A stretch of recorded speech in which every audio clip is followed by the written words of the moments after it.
Vasudevaya.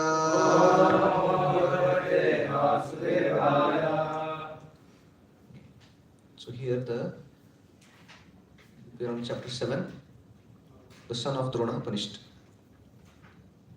So as yesterday also we were discussing that why Ashwatthama's name is not there, Dronacharya's name is there. Because so being a senior, being in the position of teacher or the husband or the king or the father, that is a responsible position, and then they have to take the blame. That means person who is under somebody is has to be responsible in such a way that he will not do improper action which brings disfamy to superiors. So here the name of the chapter is the son of Drona punished.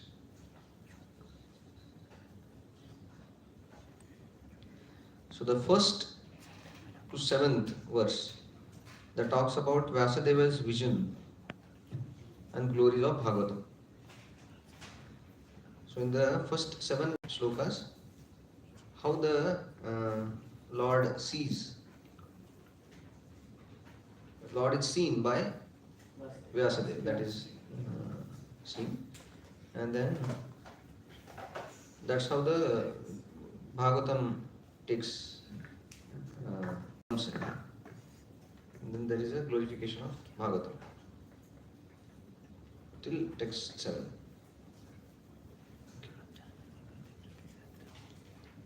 We'll chant. Shaunaka uvacha nirgate narade suta bhagavan badarayanaha Shrutavan stadavipretam tataha kinkarod vibhu.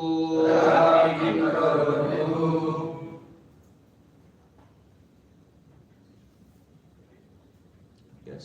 Rishi Shaunaka asked, O Sutta, the great and transcendently powerful Vyasadeva heard everything from Sri Narada Muni. So after Narada's departure, what did Vyasadeva do? Read. In this chapter, the clue for describing Srimad Bhagavatam is picked up as Maharaj Parikshit is miraculously saved in the womb of his mother. This was caused by Drauni, Ashwatthama, Acharya Drona's son, who killed the 5 sons of Draupadi while they were asleep, for which he was punished by Arjuna. Before commencing the great epic Srimad Bhagavatam, Sri Vyasadeva realized the whole truth by trance in devotion. Yeah. So here we see that the story of son of Drona punished comes because that is connected to Parikshit Maharaj, and Parikshit Maharaj is connected to Srimad Bhagavatam, and that's how the whole this thing has come here. And chapter 7 is very special because in Srimad Bhagavatam, Krishna takes his entry first time. So till now some discussion was going on about absolute truth, this, that. But then personally Krishna enters into Bhagavatam here, in the 7th chapter. And then that also is very nice to see that generally when some drama is there or some movie is there and then the hero enters, something is going on and hero doesn't enter in the first scene. So the scene is going on and then he enters somewhere. And generally hero enters with all his powers and things like that. But here we see that Krishna enters not as a Supreme Lord. He enters as a charioteer of Arjuna. So that entry itself is announcing that what Lord wants to do or what he loves to do. Like that. So that Bhakta Vatsalta of the Lord, which is the crown jewel of all his qualities, that is shown in this 7th chapter. So, text 2. Sut uvacha Brahmanadyam Saraswatyam आश्रमः पश्चिमे तटे शम्या प्रास इति प्रोक्त ऋषीणां सत्रवर्धनः Translation. Sri Sutta said, on the western bank of the river Saraswati, which is intimately related with the Vedas, there is a cottage for meditation at Samyaprash, which enlivens the transcendental activities of the sages. Yeah. So here Prabhupada talks in the purport about the ashrama, because the word ashram has come.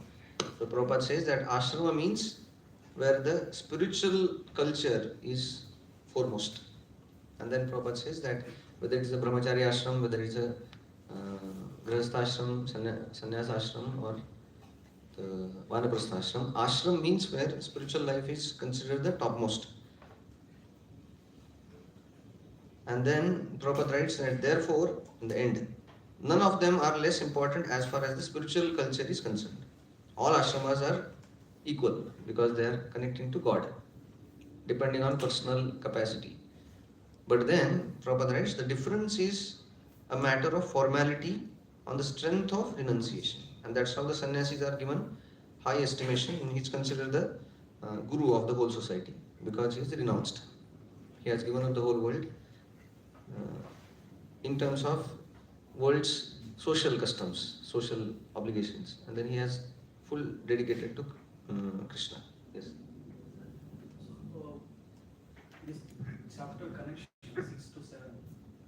If at all we wanted to bring it Parikshit Maharaj and then come Bhagavatam, the past time where Shringi got deleted, that should have brought first. Here, how he's getting saved, why this topic is coming. Actually, we'll see this many places in Srimad Bhagavatam that Sukadeva Goswami doesn't go chronologically. Whatever inspires, he just, because that's how you see that even 10th canto pastimes, some pastime may be not chronological, they go here, there. So here also same thing is there. Now the Narad Muni and Vyasdev is going on. Directly he comes to this Mahabharata. And that also not Mahabharata in the beginning. It's like just on that one pastime where Ashwatthama is there. When you were speaking about responsibility, that time you reminded in between the chapter title Yeah. as a disciple responsibility. Like Yeah. the realized devotee, preacher Yeah. responsibility. So could we understand that connection here or? That connection we can make. But then there is no hard and fast like that. He's just speaking what inspires him. In the purport of, he says, punished by Arjuna before commencing the great epic. Yeah. But he could have spoken some other things also. It's not the only. Okay.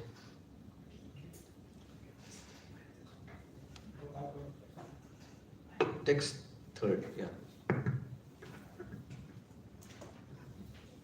Prabhuji, here it is mentioned that all these ashrams are on the same level.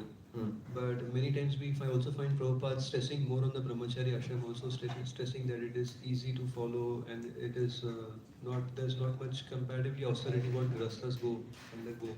So how can we understand this? Also in our brahmachari life also we find there's more stress given to this brahmachari training, and many purports also inform that brahmachari life is more helpful. Yeah. Also we see in the lectures also brahmachari classes. So how do we more understand that? There are two types of lifestyles. One is there are two paths in the Vedas given: Nivrutti Marga and Pravrutti Marga. So among them, which is superior? Nivrutti Marga, because that is like a quickly, fast, pure path. So whichever takes us on Nivrutti Marg, that is preferable. So generally the brahmachari, sannyasi, they can be more stably situated on that Nivrutti Marg. Actually, Bhagavatam teaches all ashramas to be on Nivritti Marg. Bhagavatam expects the, but then these two ashrams gives more facility for that Nivritti Marg. That's why we prefer. It's like that.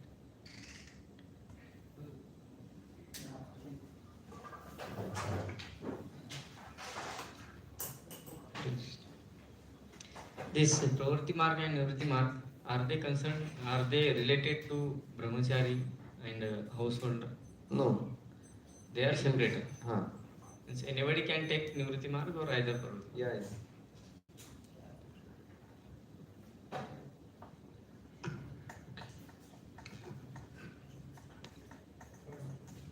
Text third. Translation. In that place, Shri Shridharasdev in his own ashram, which was surrounded by benches, sat down to meditate after touching water for purification.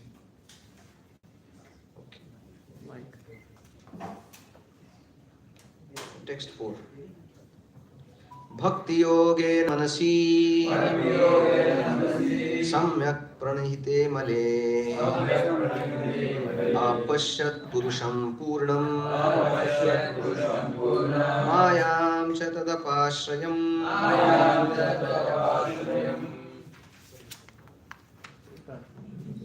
Thus he fixed his mind, perfectly engaging it by linking it in devotional service, Bhakti Yoga, without any tinge of materialism.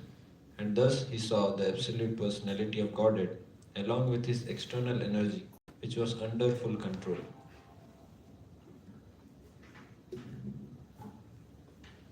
So here we see that Bhakti yogena manasi samyak pranahite male apashyat purusham purna mayam cha tapashrayam. So that is a vision of Vyasadeva where he saw Krishna and Maya both together. So Vyasadeva did not see only Krishna. He could see Krishna and his energies. That is the complete understanding of Krishna. So that's why here it says that apashyat purusham purnam. So that has two meanings. One is Purna Purush, that is Krishna, or the Purush, Krishna, which is in Purna with all his energies. So that's how he saw. So the Purna has different meanings. Purna means Purna Purushottam, as Acharya has given, or Purna means with all his expansions, or along with all energies. That means he saw everything. He saw Krishna with all his expansions, with all his energies, the jivas which are surrendered to him. So everything he saw in that vision. That's how Purusham Purna.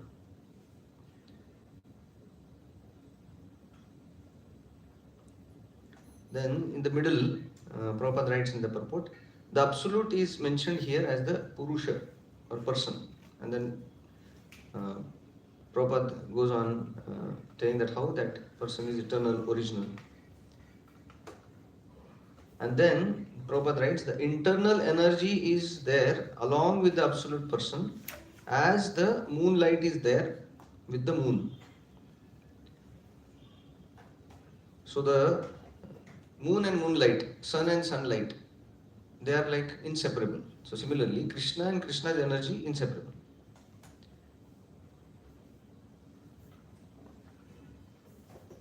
And then the external energy is compared to the darkness because it keeps the living entities in darkness of ignorance. And then the word comes as apashrayam. Apashrayam, maya cha tat apashrayam. Apashrayam means, what is the meaning of apashrayam? Under full control. So he saw Maya under full control, or some of the acharyas say that little behind, backside, not in front, not in equal level. So that shows that Maya is under control of Krishna, Maya behind Krishna, Chaya eva, like that. So that is the proper understanding. If, as the Mayavadis, they say that when Krishna comes here, he is also under Maya's control. That the Jiva, who is actually God, but then he comes under control of Maya, and then he thinks that he is Jiva, but actually he is supreme. But then when the vision is there of, so that is Vyasdev's vision is not clarifying that. Vyasdev saw Krishna and Maya under his control. So that shows this vision itself is it's sufficient to defeat Mayavad. That if that was the case, he would have seen it like that. That Maya and Krishna on the same level, but it's not like that. Maya is under.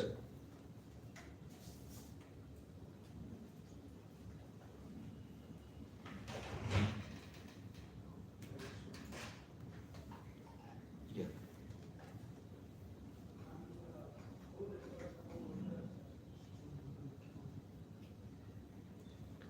Next, text 5. Yaya sammohito jiva atmanam trigunatmakam varopi manute anartham tatkritam chabhipadyate. Due to this external energy, the living entity, although transcendental to the three modes of material nature, thinks of himself as the material product and thus undergoes the reactions of the material miseries.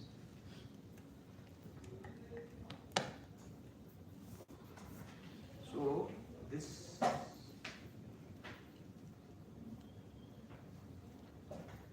here he saw now the Lord with all his energies, Maya, who is under Krishna, and then he saw the Jivas under Maya.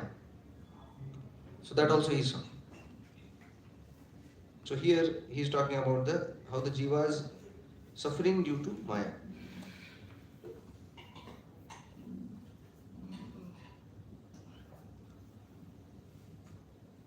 So here, okay, the purport is very important. It's like long purport Prabhupada writes, but it's important. We'll go through the whole thing.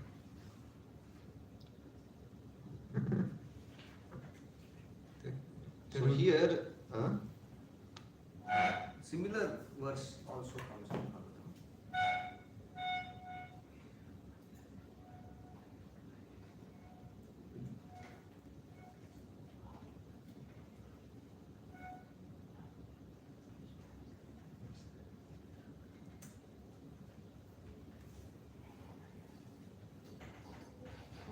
This is 2.5.13. Vilajjamanaya yasya. Okay, it has not come.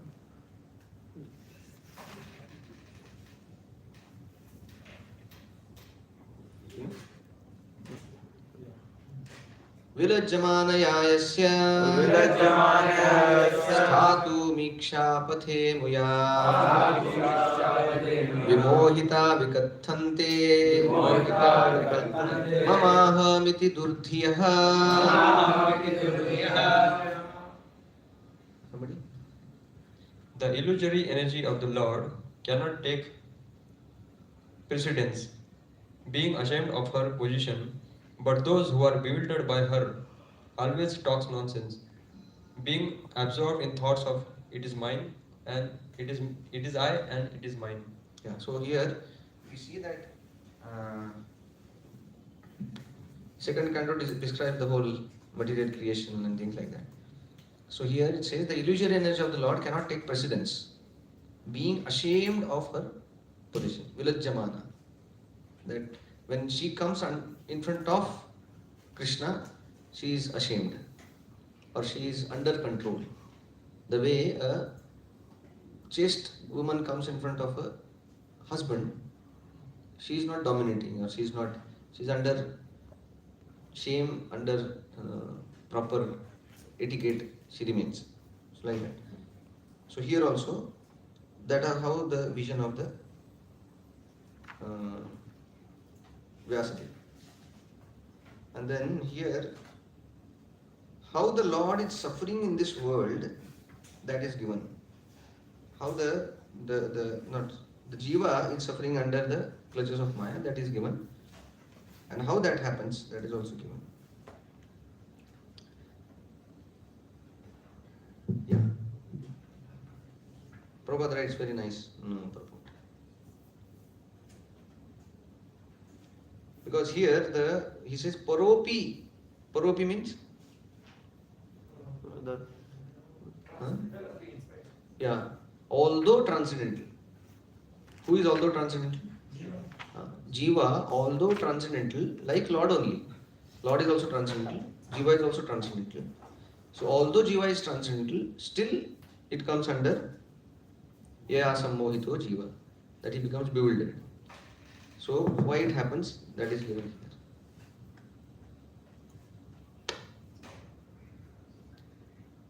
So one thing we understand here, that many times when the Jiva conditioned soul is there in this material world, sometimes this question is asked, why Krishna has put us in this material world? So this, the first letter, Yaya. Yaya means what? By the external energy. Yaya is a strilingi. So Yaya Sammohito Jiva. It is not Sammohito Jiva by Krishna. Not Krishna Sammohito Jiva. It is external energy, Maya Sammohito Jiva. That Maya has put him under illusion. And why that illusion is there? Because of that I and mine. So that's how the Lord is not the cause of illusion of the living entity. It is he himself comes under Maya and then Maya controls him, like that. So here Prabhupada writes in the purport, the root cause of suffering by the materialistic living being is pointed out with remedial measures. So like that.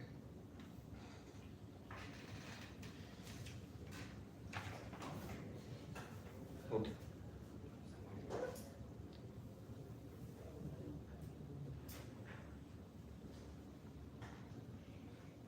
Okay.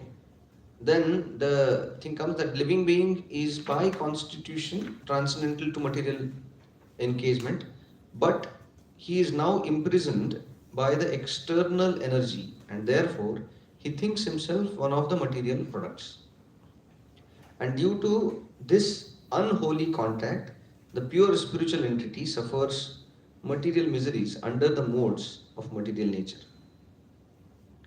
So because of this unholy connection with the modes of material nature, that's what becomes that's how the unfortunate situation starts. Although the living entity is as pure, as free, as transcendental as Supreme Lord, the living entity misunderstands himself to be a material product. This means that the present perverted way of thinking, feeling and willing under material conditions is not natural for him. But he has his normal way of thinking, feeling and willing. The living being in his original state is not without thinking, willing and feeling power. It is also confirmed in Bhagavad Gita that the actual knowledge of the conditioned soul is now covered by innocence. Thus the theory that a living being is absolute impersonal Brahman is refuted here. This cannot be because the living entity has his own way of thinking in his original conditional state also. The present conditional state is due to the influence of external energy, which means that the illusory energy takes the initiative while the Supreme Lord is aloof. The Lord does not desire that a living being is illusioned by external energy. That's how it says, Yaya Sammohito Jiva. So then the question comes is, Yaya Sammohito Jiva, the material energy is in control of Lord. And then the Jiva is under control of material energy. So then, if Lord is in full control of material energy also and Jiva also, then why still Lord allows material energy to control Jiva? That question can come. So, it is like Lord is our father, and then we are kids, and then somebody else comes and controls us. The father will be very unhappy and he will take us out of it. But why that is happening? So that now the three reasons or how the Lord deals with Jiva in three different ways. Very nice examples Prabhupada gives. So the first Prabhupada writes is that external energy is aware of this fact, but still she accepts the thankless task of keeping the forgotten soul under illusion by her bewildering influence. The Lord does not interfere with the task of illusory energy because such performance of illusory energy are also necessary for a reformation of conditioned soul. So that means Lord is supposed to be Bhakta Vatsal, Lord is supposed to be Dina Vatsal, Lord is supposed to help as a father, and still Lord doesn't interfere. So why like that? So Lord does like that because He doesn't want to interfere. And then why He doesn't want to interfere? Because that is how that living entity will be purified. And then Prabhupada gives one first example. He gives example as an affectionate father does not like his children to be chastised by another agent. Yet he puts his disobedient children under the custody of severe man just to bring them in order. So affectionate father loves his children, and if somebody touches his children, he becomes angry. But now when he sees that my son is weak in maths, then he puts under some teacher who is very strict and teaches him maths. And now the teacher punishes him. Now Lord doesn't come there. That you teach maths, don't punish my child. He doesn't say like that because he knows that that is the whole package. Punishment and maths. That is the package. So then the Lord doesn't come and interfere. So similarly, here the Lord doesn't interfere with the Maya's engagement on Jiva. And then ahead Prabhupada gives another example of king. How the king puts disobedient citizens in jail. So he gives second example that king also doesn't want his citizen to go to jail, but then some disobedient criminal mentality citizens he puts in jail, and then he doesn't put in jail and then forget. No, he puts in jail, maintains them, gives them food, shelter, everything, and time to time he personally goes in the jail telling them that leave it, why are suffering here, become nice and come back again. So that is the second example which Prabhupada gives, that this is how the Lord works. The Lord has not put us in this material world and forgot. You suffer now. No. He has put us here, sufferings also are there, but He personally comes because He wants us back. So that is the second example He gives. And then third, He says that reforming living entities through spiritual master is the representative. So sometimes king may come personally, or sometimes he may send his representative. So that is how the Lord works. So in these three ways, Lord deals with living entities, those who are under custody of material nature.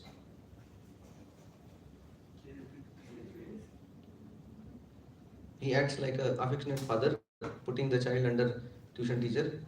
Second, like a king who puts in prison and personally goes. And third, he may personally not go but send his representative, like a spiritual master. So in the Prabhupada writes, this surrendering process is the remedial measure for getting relief from the bewildering ways of illusory energy. So, the surrendering process is completed by the influence of association. The Lord had suggested, therefore, that by the influence of the speeches of saintly persons who have actually realized the Supreme, men are engaged in His transcendental loving service. So Prabhupada writes very specifically that Lord has suggested that by the influence of the speeches of saintly persons who have actually realized the Supreme, then there is the engagement of conditioned soul in devotional service. So this is the third way. That's how the Lord deals with Jiva, sending such saintly people who awaken Krishna consciousness.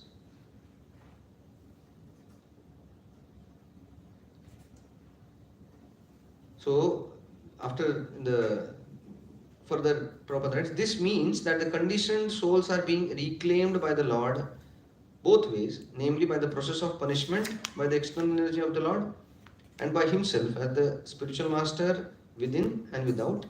Within the heart of every living being, the Lord Himself as a super soul, Paramatma, becomes the spiritual master, and from without He becomes the spiritual master in the shape of scriptures, saints, and the initiator spiritual master, Guru, Sadhu, and Shastra. That's how the Paramatma works in the life of a Jiva. And then Prabhupada writes further that how the Lord and Jiva are not on the same level. Because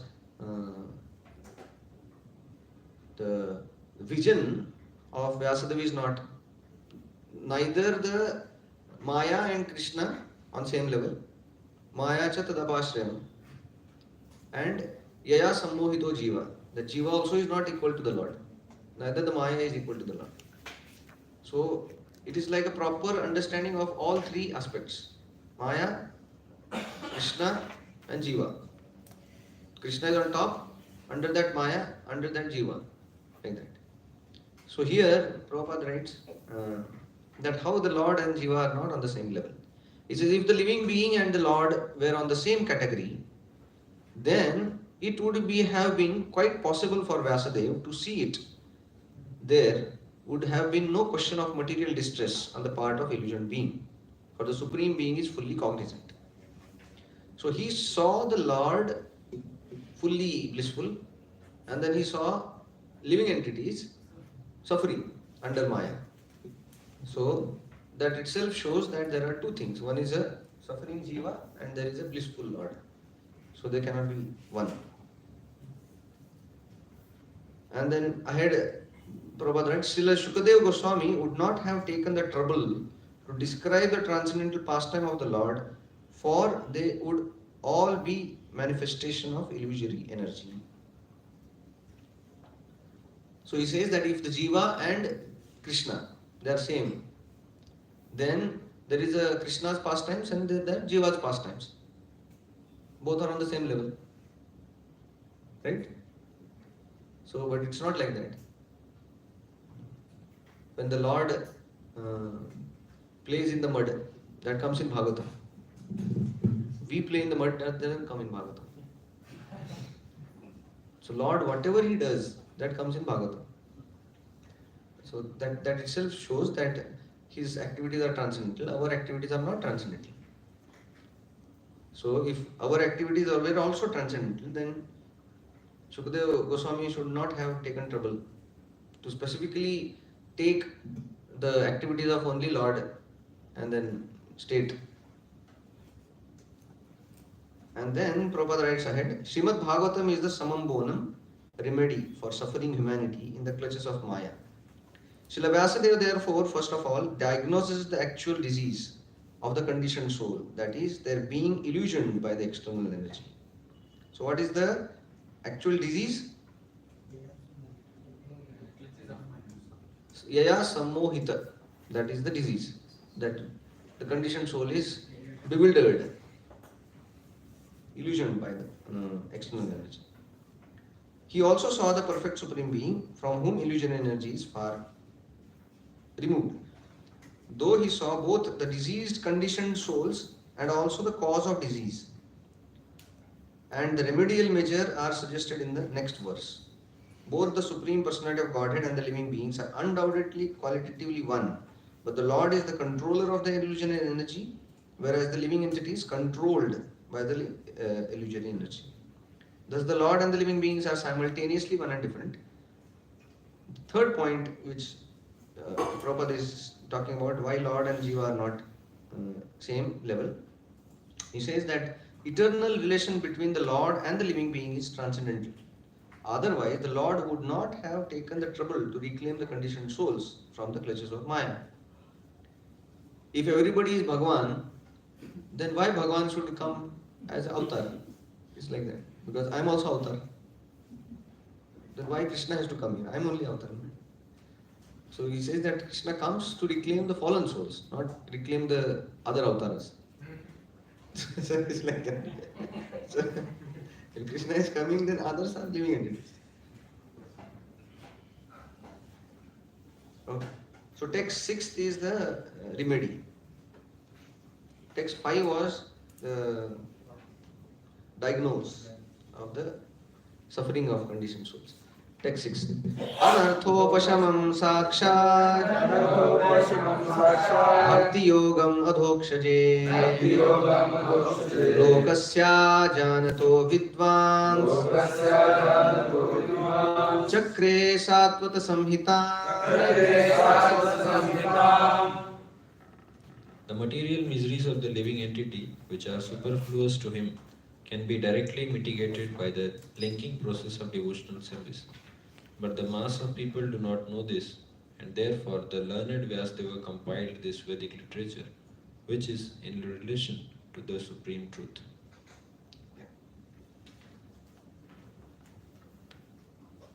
So now here the Bhagavatam comes in picture. That because the bhakti is the only way by which this material disease can be restored, and that's how Satvata Samhita. Satvata Samhita means Bhagavatam, the Vedic literature which is in relationship with the Supreme Lord. That comes in picture.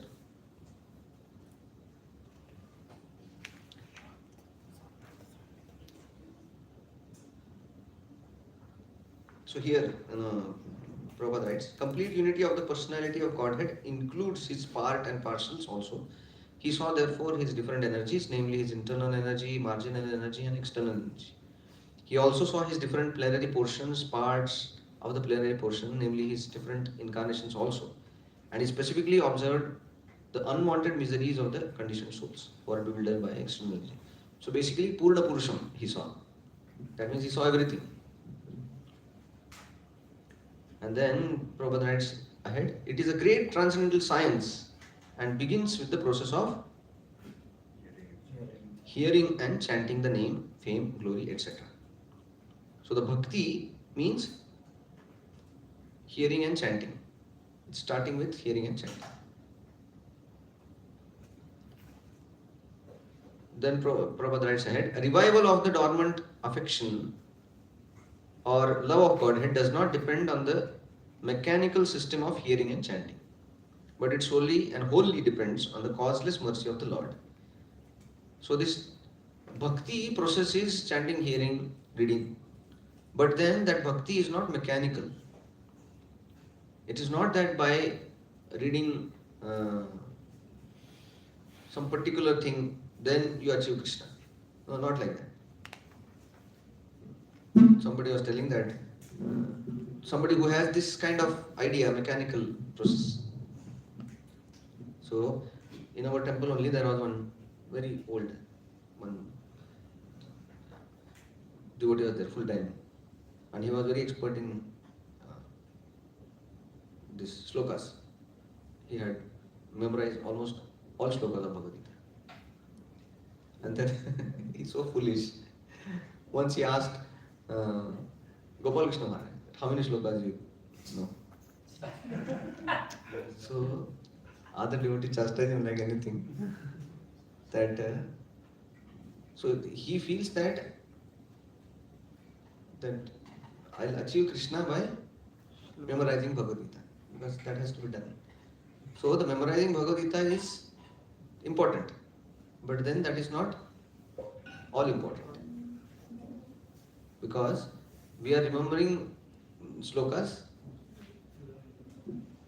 so that we get marks. Markswadi. So we huh? So we get marks, but then getting marks also is good, because by that way we are advancing. But the real mercy of Krishna comes not by that marks. Real mercy of Krishna will comes when we become servant of his devotees, and then when the Lord is pleased, then he gives that mercy. Like that. Okay.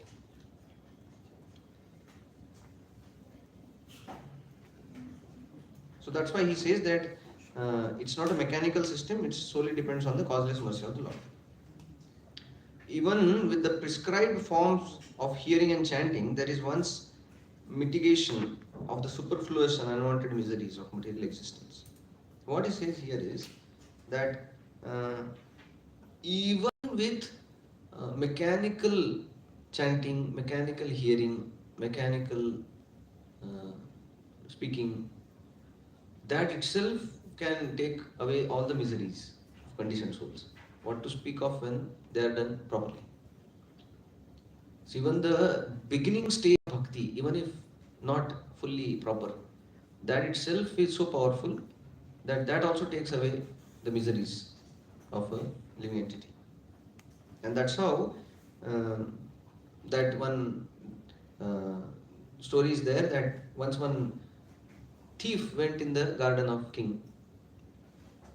Although he was very fearful, because doing thievery somewhere else is one thing, and then doing thievery in the king's garden is like different thing. So although he was very fearful, but still he went, thought that. And then he knew that king has so many mangoes, and mangoes are costly. So he wanted to take some mangoes and go out. So then he entered the mango garden, and then when he climbed up, picked some mangoes, and then he was stacking mangoes under a mango tree. And then when he was doing that, suddenly he saw some sound, that some men are walking. And then he saw that the guards were coming. And then it's like he became very fearful. So then he thought that now I am caught. But then what to do? Then he removed his shirt, removed his down garment, dhoti, put on that mangoes, because now what he'll do? He can't just run also. So then he put dhoti on that, and then he sat on that, putting some tilak like this. He sat there in meditation. Like that. So the king was passing by with that soldiers. So then the king saw that some sadhu is sitting under some tree. So then he came and then paid obeisances. And then king gave some donation also. And then king went ahead, and then practically everybody then paid obeisances and gave some dakshina. The ministers gave some dakshina, some other people gave some dakshina. And he was having quite good amount with him. And then he was thinking, my lord, I just did a drama of sadhu. If I really become sadhu, what will happen? And that's how he joined ISKCON. So then he actually became devotee, because he saw that if this is how the Lord saves and the Lord was merciful, even when I was doing drama, if so much gain is there, then why not to become proper devotee? So similarly, we see here that even with the prescribed forms of hearing and chanting, there is at once mitigation. Prescribed form means sadhana bhakti. It may not be pure. It's like it has not yet developed any ruchi, asakti like that. It just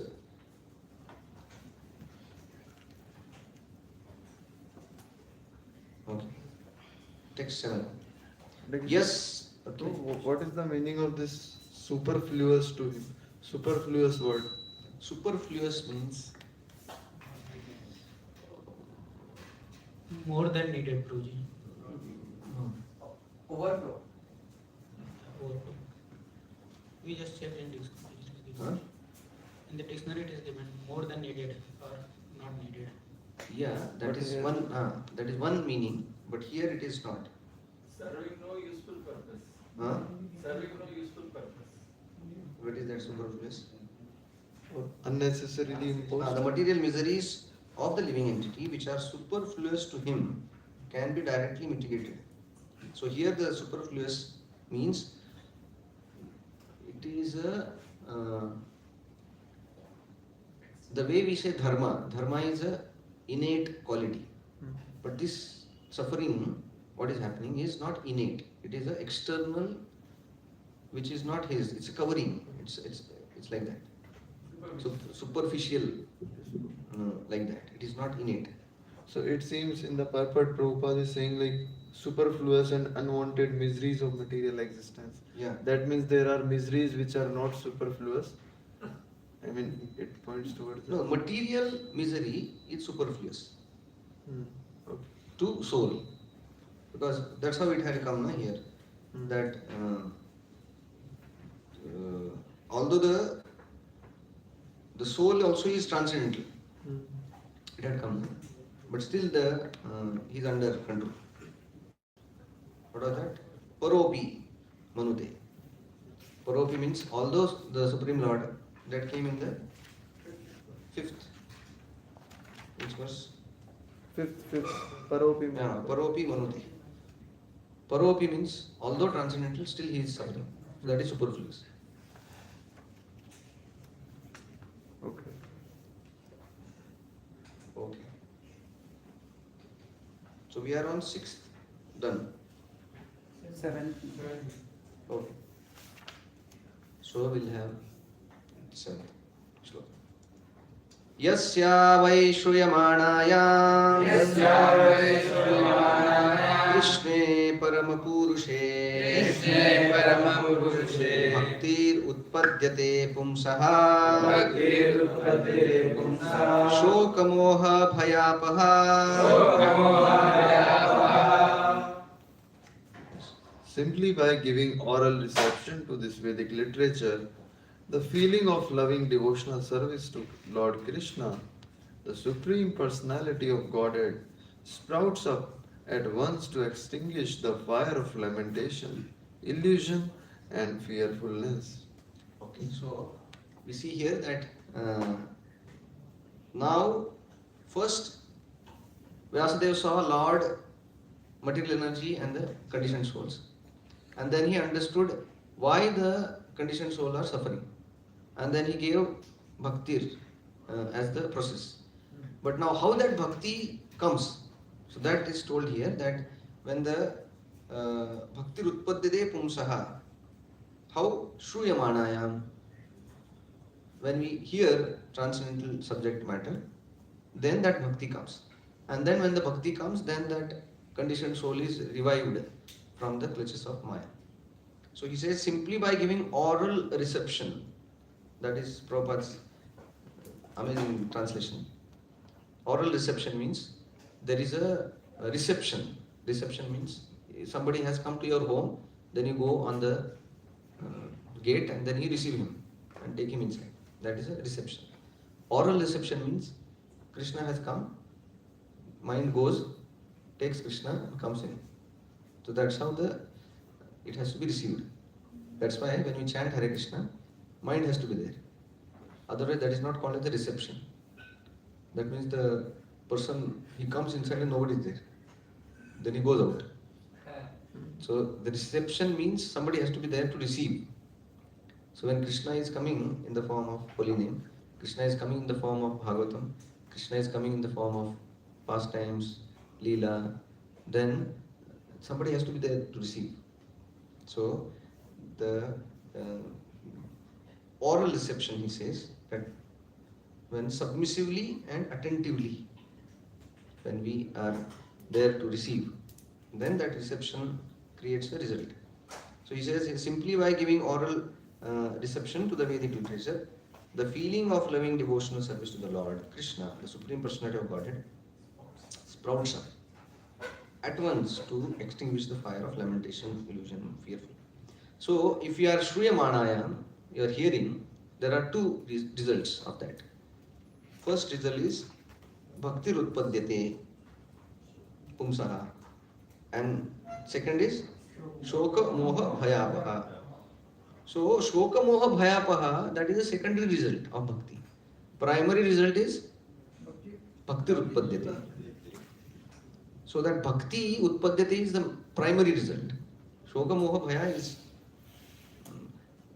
comes along with as a secondary. So when we are talking here about the bhakti, that bhakti also can be of different types of bhaktis. Mixed, devotional service, karma mishra, jnana mishra, this, that. But when we are talking about here, this bhaktir utpadyate, that is prema bhakti only, not any other bhakti. The acharyas, they talk about it, and then they give the reference to second shloka of the first chapter. Which one? Dharma projita kaitavatra paramo nirmatsaranam satam. Vidyam vastavam vastu shividam pram Srimad Bhagavatam Kratya Kim va Paradishvara Sadhya Kriti Shukrishubi Tatshana. Yesterday only shloka test was there. Okay. So it says here that dharma projita kaitavatra paramo nirmatsaranam satam. So that whole shloka talks about the all other parts, karma, jnana, everything is finished. Everything is removed. And then whatever is directly pleasing to the Supreme Lord, that how it is accepted. So this kind of bhakti, that is that shloka says ruddhi avaruddhate, means what? Situated in the heart of So the Lord becomes compact. Conquered, he becomes situated in the heart. Such bhakti. So karma bhakti, karma mishrit bhakti, jnana mishrit bhakti cannot rudhi avaruddhate. That doesn't happen by that. So if somebody is doing mixed devotional service, Krishna doesn't come in his heart. He may give him some result, but not will be bound in the heart.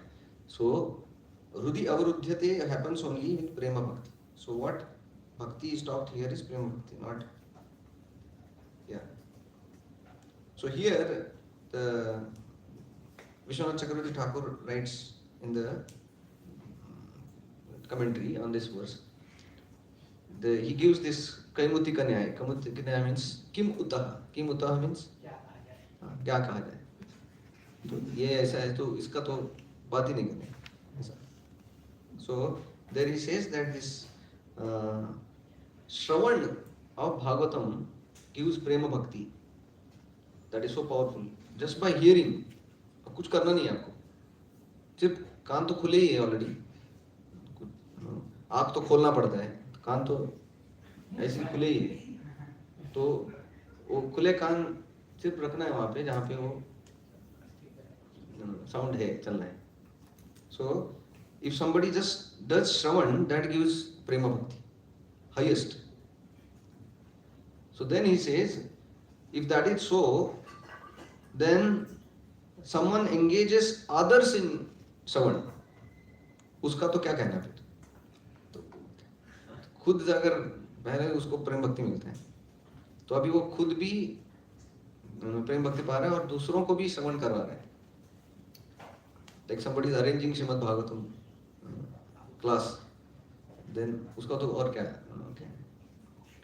And then he says that if somebody speaks himself for others purification, then what kind of result he will get? And then he says, if somebody trains others to speak about uh, Krishna consciousness, and then others can hear in multiple things, तो उसका तो और क्या कहना? So that's how he goes on increasing that. So that's how if somebody is preacher, who is training preachers, that is considered highest. Then if only by hearing he gets prema bhakti, then by making preachers how much, what he will get? It's like, so that's how he says.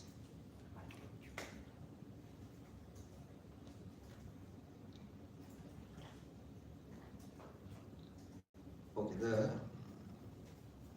in the purport, Prabhupada writes that the importance of hearing is mentioned here in connection with attaining the highest perfection of life, namely getting free from the three material pangs. Everyone is full of lamentation at every moment. He is after the mirage of illusory energy, illusory things, and he is always afraid of his supposed enemy, Shoka, Moha, and Bhaya.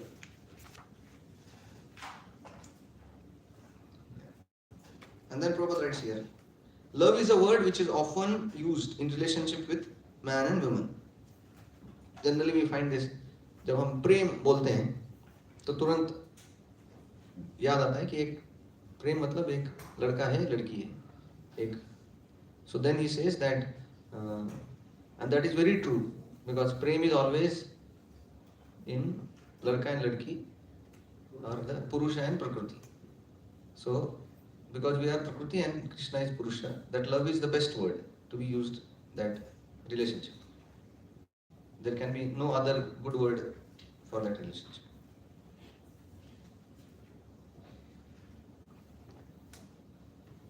Prabhupada writes that loving devotional service to the Lord begins with the hearing about the Supreme Lord. Because there is no difference between the Lord and the subject matter. Prabhupada says, therefore, hearing about him means immediate contact with him by the process of vibration or the transcendental sound.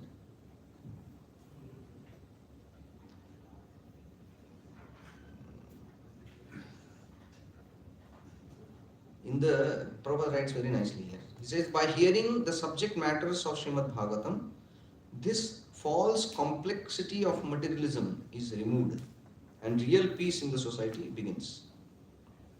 So that means all sorts of problems in the world are in that way illusionary. Whether it is a problem of terrorism, problem of economical crisis, the environmental crisis, the no job vacancies, all these big problems, they are in that sense illusionary. Why? Because if one is connected to Krishna, then all other things are vanished. Like the fog vanishes when the sun comes. So he says that by hearing the subject matter of Srimad Bhagavatam, the false complexity of materialism. So materialism complexity is false. It is not. So it is like falsely you have assumed. It is that misery is not. That's how they say that the pain is compulsory, but then suffering is optional. Pain has to undergo, but then how you suffer by that pain, that depends. Not everybody will suffer equally. If he is detached, he may not suffer so much. That's why he says, because of too much attachment for material domination, there is an illusion and fearfulness.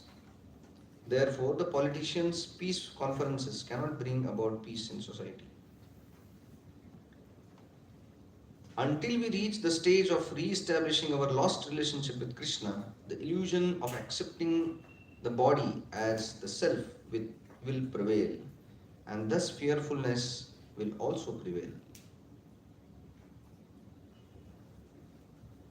And then Prabhupada writes, the conclusion is that simply by hearing the Vedic literature, Srimad Bhagavatam, one can have direct connection with the Supreme Personality of Godhead, Sri Krishna, and thereby one can attain the highest perfection of life by transcending worldly miseries, illusion, and fearfulness. These are practical tests for one who has actually given a submissive hearing to the readings of Srimad Bhagavatam. So that means if somebody is actually hearing submissively Srimad Bhagavatam, Shoka, Moha and Bhaya has to finish from his life. And then here he says that how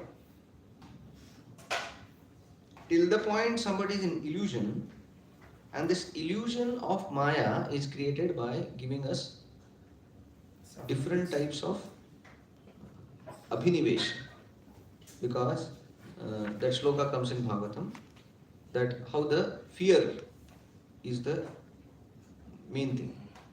That whenever the jiva differs from the Lord, make distance from the Lord, bhaya is the first thing which comes in his life.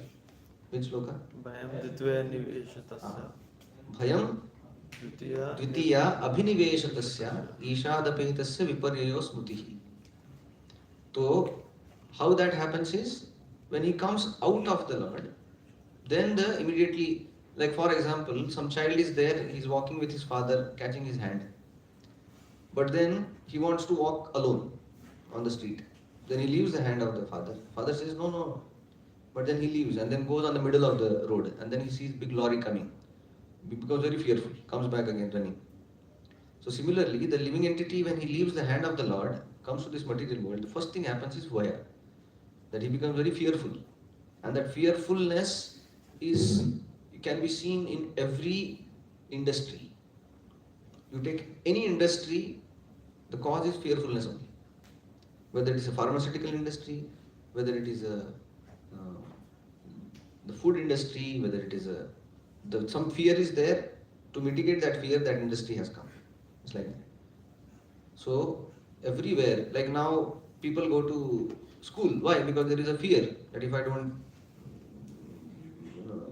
take a degree, then it will be difficult for me to survive. So even the education is under fear. We go to hospital because of fear. We go to court because of fear. We go to every institution in this world or anything. That is, the baseline is fear only. So every activity is, the base is fear only. So like that. So that fearfulness is the first installment of coming away from Krishna. And then, as it says that Bhayam Dvitiya, Bhay is the second. What is the first? Abhinivesha tasya. Ishadapetasya viparyayo smritihi. That when that's how the material nature has two types of energies. One is avaranatmika and then prakshapatmika. That first it covers you and then punishes, throws you. So we see sometimes the road in the jungle, somebody is walking, and then the thieves, they come. They put a blanket on him, beat him nicely, and then they steal him and then go away. So he doesn't come to know who has bitten, what happened. He has lost all his wealth. So similarly, Maya also first covers nicely, so that we don't understand only. Even if Maya is beating us, we don't see her beating, so we feel that what is happening. So he's thoroughly cheated without understanding what is happening. That's how the Maya works. So the Maya works by giving you different identifications. That's how Bhakti is described as Sarvopadhi Vinirmuktam Tatparatvena Nirmalam. Rishikena Rishikesha Sevanam Bhakti Uchyate. That unless we go out of all these designations, designation means upadhis. I am dash dash dash, that is upadhi. When I see that I am engineer, I am Indian, I am Maharashtrian, I am expert at such and such, I am whoever, I am senior devotee. So these are all the upadhis. I am brahmachari, I am grahastha, that is also upadhi only. So when we come out of that upadhi, then bhakti actually starts. So Maya cheats us by giving different upadhis. And when he gives that upadhi, that is abhinivesha, that we become infatuated with that, and then Maya cheats us. So one example, one devotee was giving. He was giving this example that this in one of the society, some small place was there empty. So kids used to come there and play. ऐसे ही होता है ना? Wherever some small place is there, kids come, and then generally that is not very peaceful play. Shouting, this, that. Sometimes ball comes at sixer in your window only, or whatever. So one lady who was little old used to get so much irritated because of that. She used to come sometimes out and blurt anger, chastise and shout, and then for 5 minutes people will run away, and then they will come back again. Sometimes she will be so angry, taking stick, she will go down, beating the children. They will run away. But when she comes back again, they will come back again. So she was not knowing what to do. So she was having sleepless days time. She wanted to sleep but not able to sleep. So then once she thought some plan, she went down and then started seeing the match only, how they are playing.